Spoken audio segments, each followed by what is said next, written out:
সে বহুকাল আগের ঘটনা। গঙ্গা নদীর ধারে হেমলগঞ্জ নামে একটা গ্রাম ছিল। গ্রামের বেশিরভাগ মানুষের মতো বিমলও অতি দরিদ্র কৃষক। জমিতে ফসল ফলিয়ে তা বিক্রি করে তবেই দিন গুজরান হয় তাদের। কিন্তু বেশ কিছুদিন ধরে তাদের জমির ফসল একদল দুষ্ট লোক চুরি করে নিয়ে যেতে শুরু করেছে, যার ফলে গ্রামের কৃষকেরা বেজায় সমস্যায় ভুগেছে। একদিন বিমল গ্রামের আরো কয়েকজন কৃষককে একজোট করে আলোচনা করছে। বিমল চিন্তিত মুখে বলল, ভাই সব, আজকে আমি তোমাদেরকে ডেকেছি কেন সে তো তোমরা জানোই। আমাদের সমস্যা তো দিন দিন বেড়েই চলেছে।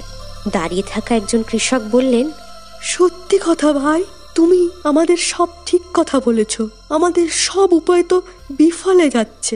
ওই দুষ্টু চোরের দল আমাদের রক্ত জল করা ফসল চুরি করে নিয়ে যাচ্ছে, আর আমরা কিছু করতে পারছি না। বিমল চিন্তিত মুখে বলে, আমাদের ছোট গ্রাম, গুটি কয়েক মানুষ, রাত জেগে কদিন পাহারা দেব আমরা?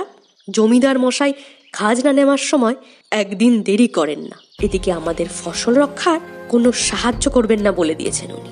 এই সামনে আবার খাজনার সময় গিয়ে এলো বলে। কিন্তু কি করে খাজনা দেব আমরা?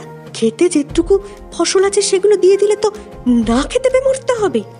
অপর কৃষক বলে, আমার তো আবার সামনে মেয়ের বিয়ে, কি করে টাকা জোগাড় করব কে জানে। আচ্ছা, আমরা রাত থেকে পাহারা দিতে পারি না? একটা তো কাজ করতে পারি, একটা কাকতারও তো বসাতে পারি জমিতে, যাতে সেটা দেখে ওই চোরেরা মনে করে কেউ পাহারা দিচ্ছে। বিমল একটু ভেবে বলে, উপায়টা মন্দ বলনি তুমি। রাতের অন্ধকারে কাকতারুয়া দেখে মানুষ বলেই ভুল হয় বটে, কিন্তু তাতে কাজ হবে কি? চেষ্টা করে দেখতে ক্ষতি কি? চলো একটা কাকতারুয়া জমিতে বসিয়ে দিই। এই ভেবে সকলে মিলে একটা কাকতারুয়া বানিয়ে জমিতে রেখে দিয়ে যে যার বাড়ি চলে গেল। কিন্তু যথারীতি চোরের দল এসে বিমলের জমির সমস্ত ফসল একদম সাফ করে দিয়ে চম্পট দিল।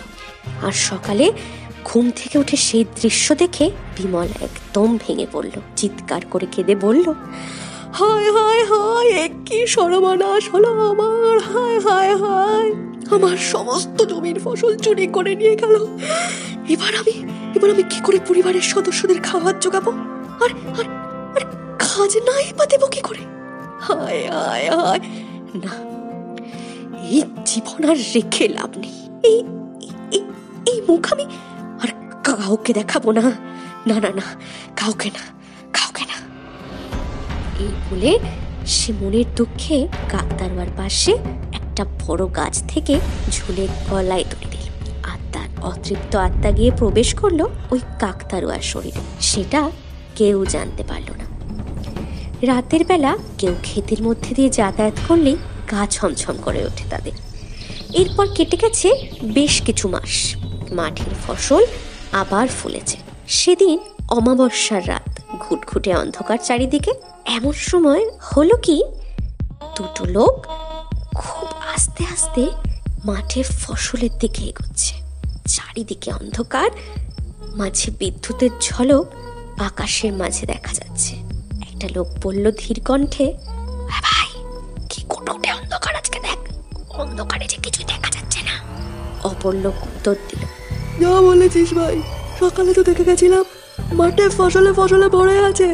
এইসব ফসল কেটে বিক্রি করলে আবার টাকায় আমাদের পকেট ভরে উঠাবে, আগেরবার যেমন হয়েছিল। প্রথম লোক বলল, হ্যাঁ, তাড়াতাড়ি চল, নইলে আবার ভোরের আলো ফুটলে গ্রামবাসীরা আমাদের পিটিয়ে মেরে ফেলবে।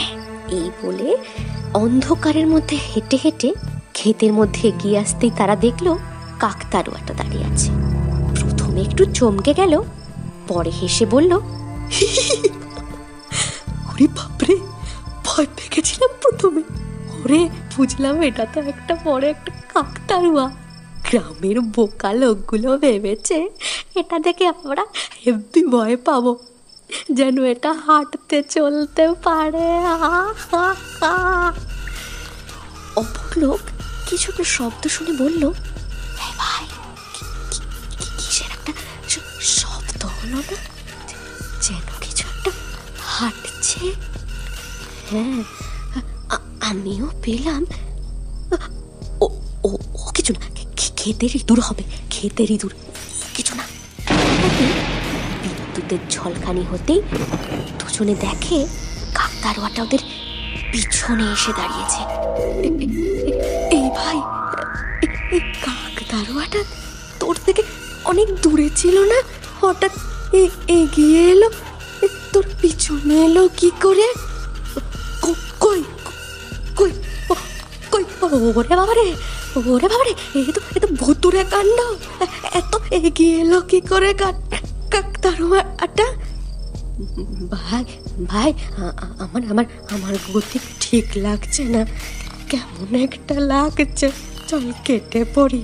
হঠাৎই কাকতাড়ুয়ার ভেতর থেকে ফ্যাস ফ্যাসে গলায় কথা বেরিয়ে আসে। পালাবি কেন? ক্ষেতের ফসল না নিয়ে পালাবি? নে, ফসলগুলো কেটে নে।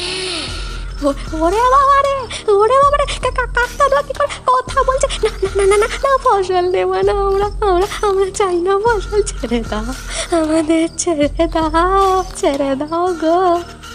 কাকতাড়ুয়া ততক্ষণে প্রথম লোকটাকে নিজের লম্বা হাত দিয়ে ধরে ফেলেছে আর বিভৎস গলায় বলছে, কেন রে, এত ভয় কেন এখন? যখন রাতের অন্ধকারে গ্রামের গরিব লোকেদের রক্ত জল করা ফসল চুরি করে নিয়ে পালাস, আজ তোদের জন্য নিরপরাধ মানুষের জীবন শেষ করে দিতে হয়, তখন মনে থাকে না? আজকে তোরা দেখবি অন্যায়ের শাস্তি কি হয়। না না না, ভুল হয়ে গেছে, আমাদের ছেড়ে দাও, আমাদের ছেড়ে দাও, বাঁচাও বাঁচাও বাঁচাও, কে আছো, বাঁচাও বাঁচাও। নিমেষেই কাকতাড়ুয়ার শক্ত হাতের মুঠো লোকটার গলায় বসে আর তাকে দম বন্ধ করে মেরে ফেলে। আর দ্বিতীয় লোকটাও ঠিক এক উপায়ে মেরে কাকতাড়ুয়া তার প্রতিশোধ পূরণ করে। ব্যাস, তারপর থেকে আর কেউ কখনো ভয়ে ওই গ্রামের ফসলের দিকে চোখ তুলে তাকানোরও সাহস পায়নি। গ্রামবাসীরা স্বস্তির নিঃশ্বাস ফেলে আর মনে মনে বিমলের আত্মাকে ধন্যবাদ জানায়।